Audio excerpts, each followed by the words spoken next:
Hey everybody, so last year we added a couple of Anatolian Shepherds as livestock guardians to the farm here. They're about 10 months old, and so far I can say it's been a great experience. We did our best to socialize them when they were younger, introduce them to our goats, our chickens, other dogs. But last month we added a new dynamic when we finished kidding season. So we actually pulled the dogs from the main herd. They're over here with one of our herd sires here. And what we've been doing over the last few weeks is slowly reintroducing them to the herd, exposing them to the kids. Now I can tell you a few things that we're looking for is we want to make sure that we eliminate any resource guarding that may happen, any aggression or being too rough with the kids. We don't want them chasing the kids. We know that does can be very protective. So when does lower their head when they're coming in to headbutt the dog, we want to make sure that the dog is removing themselves from the situation and that they're not attacking the goat, right? So under no circumstances whatsoever do we want the animal that's supposed to be protecting our livestock to be hurting or killing our livestock.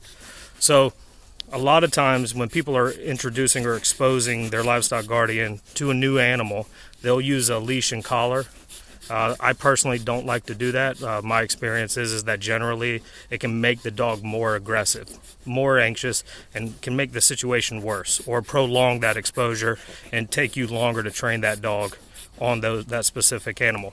Now, our dogs are very food motivated, so we use treats for positive reinforcement. We also have a shake stick. It's a paddle. It's got some beads in it. We don't strike our dogs, but when we need to discipline them or break them of something, we'll shake that stick. Makes a loud, annoying noise, and the dogs seem to respond well to that. So what we've been doing is we'll take the dogs and we'll just walk them through the middle of the herd. We want them to interact with the kids, with the does, and then we'll just gauge their reaction and how they're behaving, and then we will adjust as needed. And stick around and I'll show you what that looks like. Alright guys, so we're down in the corner pasture where the goats like to hang out.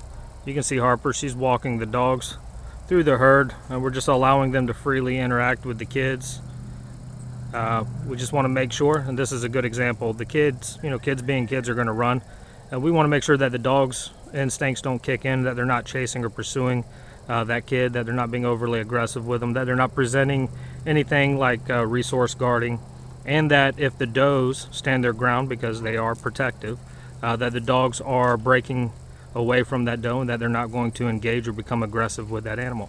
So we're going to continue to do this until we see consistent behavior that we are confident in, and then hopefully by next year we're going to be able to leave the dogs with the main herd throughout kidding season.